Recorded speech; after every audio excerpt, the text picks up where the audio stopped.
ఓం శ్రీ కూర్మదేవాయ నమః. శ్రీకూర్మ క్షేత్ర మహత్యం గురించి తెలుసుకుందాము. శ్రీమన్నారాయణుడు అవతరించిన 10 అవతారాల్లో 2వ అవతారం శ్రీకూర్మావతారం. ఈ కూర్మావతారము అర్చామూర్తిగా శ్రీకాకుళం జిల్లా గార మండలం శ్రీకూర్మం గ్రామంలో వెలిసింది. ఈ క్షేత్రము శ్రీకాకుళానికి 15 కిలోమీటర్ల దూరంలో ఉంటుంది. ప్రపంచంలోనే ఏకైక శ్రీకూర్మ క్షేత్రంగా పిలువబడుతున్న ఈ క్షేత్రం కృతయుగం నాటిదని పద్మపురాణము, బ్రహ్మాండ పురాణములచే చెప్పబడుచున్నది. శ్రీ వ్యాసుల వారు శ్వేతగిరి మహత్యమను పేరుతో పద్మపురాణమందు ఈ క్షేత్రమును తెలిపియున్నారు. ఇందులో కృతయుగమందు ఈ ప్రాంతాన్ని శ్వేత చక్రవర్తి అను రాజు పరిపాలించేవాడని, ఇక్కడకు దగ్గరగా ప్రస్తుతం ఉన్న సాలిహుండమను గ్రామమందు ఆయన కోట ఉండేదని చెప్పబడెను. శ్వేతరాజు యొక్క భార్య పేరు హరిప్రియ. ఆవిడ మహాపతివ్రత, శ్రీ వేణుగోపాల స్వామి యొక్క భక్తురాలు. ఒకనాడు ఈ శ్వేతరాజు భార్యాకాముకుడై రాణిగారి వద్దకు వనిత మండలంనకు వెళ్ళెను. ఆ రోజు శుద్ధ ఏకాదశి అయినందున వ్రతం చేయుచున్నందున రాజావారి చేష్టలచే వారి కోరికను గ్రహించి పూజామందిరంలోనున్న వేణుగోపాల స్వామిని, నా భర్తను అంగీకరిస్తే వ్రతభంగమగును, అంగీకరించినచో పాతివ్రత భంగమగును కాన ఈ విపత్తు నుండి కాపాడమని ప్రార్థించగా, ఆమె మొర విని నారాయణుడు తన కుమార్తె గంగాదేవిని పిలిచి వారి మధ్య ప్రవహించమని ఆజ్ఞాపించెను. అప్పుడు గంగాదేవి నదీ రూపమున వెదురు నుండి ప్రవహించగా వంశధార అయినది. ఈ నదీ ప్రవాహమునకు భయపడి రాజు వెనుతిరిగి వంశధార తీరమున మంత్రులను విచారించగా, ఈ ప్రవాహము రాణిగారి వ్రత ప్రభావంచే ఏర్పడనని తెలియచెప్పగా విని తాను కూడా ప్రాయశ్చిత్తంగా నారద మహర్షిచే కూర్మ మంత్రమును ఉపదేశమును పొంది 300 సంవత్సరం ఘోరమైన తపస్సు చేసెను. అప్పుడు స్వామి నారాయణుడు కూర్మ రూపమున ప్రత్యక్షమవగా, నారదులు, శ్వేతరాజు, కూర్మనాథులు వక్రాంగ మహర్షి ఆశ్రమునకు వచ్చిరి. అచట నుండి వటవృక్ష కడకు వెళ్ళుచుండగా శ్వేతరాజు నీరసించి పడిపోవగా, తన సుదర్శన చక్రంచే అమృతతుల్యమగు నీరుగల శ్వేతకుండమును నిర్మించెను. అనంతరం ఆ శ్వేతకుండ తీరమున కూర్మనాథులు నివాసం ఏర్పరచుకొనెను. ఆ కుండము నుండి మహాలక్ష్మి గరుడవాహనంపై వచ్చెను. అనంతరం బ్రహ్మగారిచే శ్రీ కూర్మనాథుని గోపాల యంత్రంతో ప్రతిష్ఠ చేసిరి. ఈ క్షేత్ర గోపుర నిర్మాణమును కృతయుగమందు శ్వేత చక్రవర్తి చేసినట్లుగా తెలియచున్నది.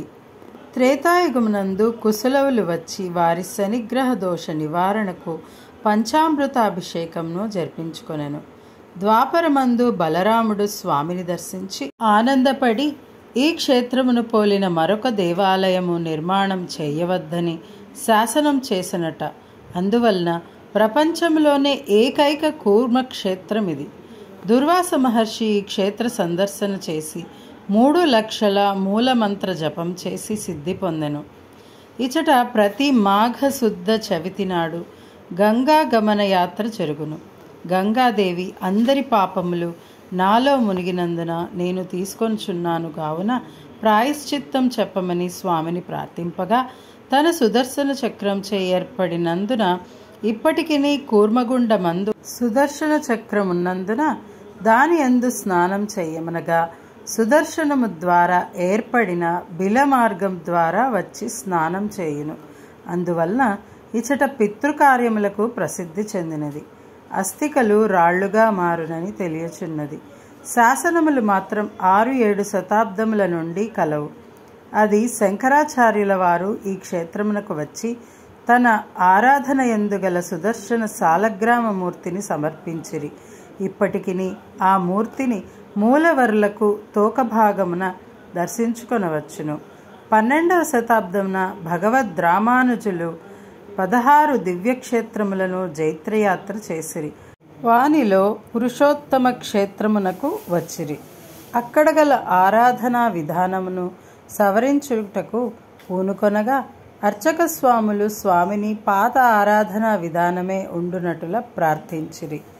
అప్పుడు స్వామి రామానుజులను ఆరాధనా విధానమును శ్రీకూర్మమున సవరించమని అనుజ్ఞ ఇయ్యగా రామానుజులు పూరిలోను శ్రీకూర్మమున కూడా మార్చెదననుకొనెను. అప్పుడు రాత్రి రామానుజులు నిద్రించు సమయమున గరుత్మంతునిపై శ్రీకూర్మమునకు పంపెను.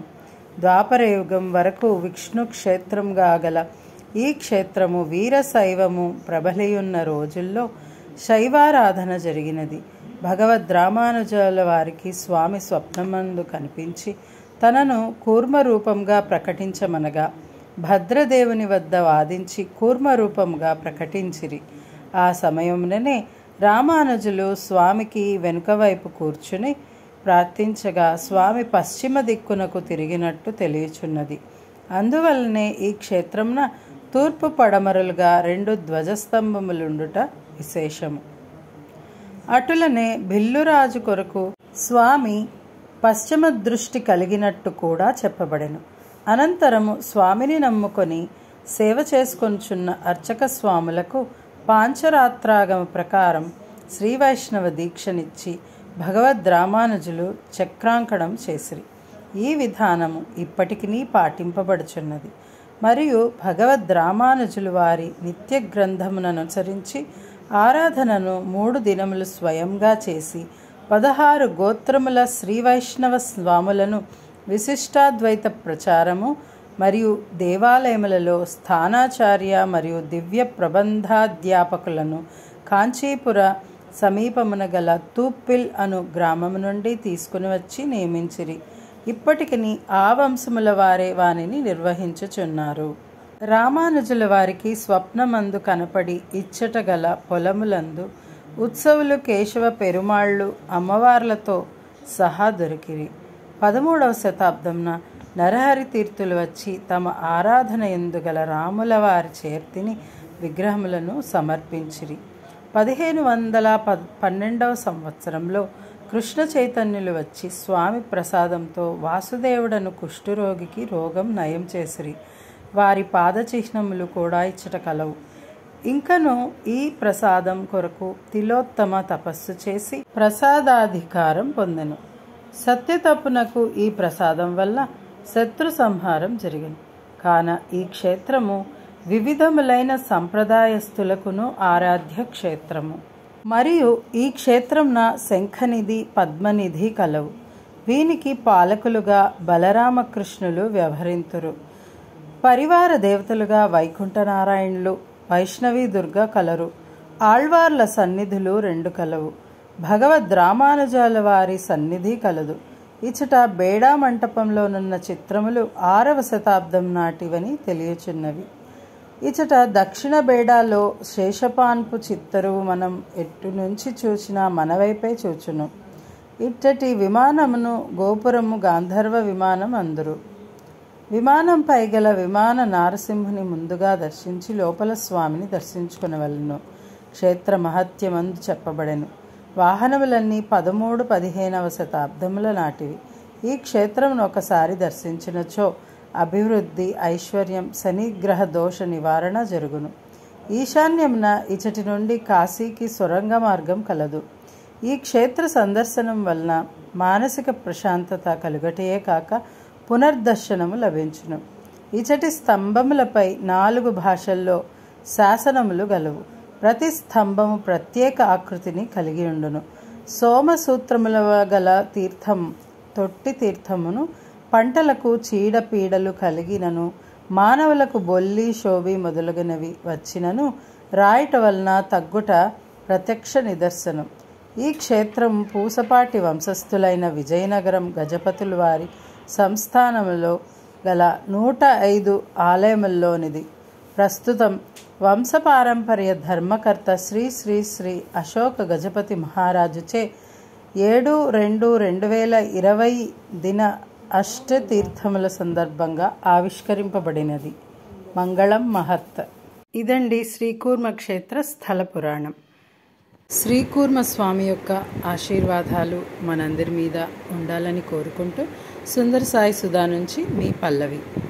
Thanks for watching this video.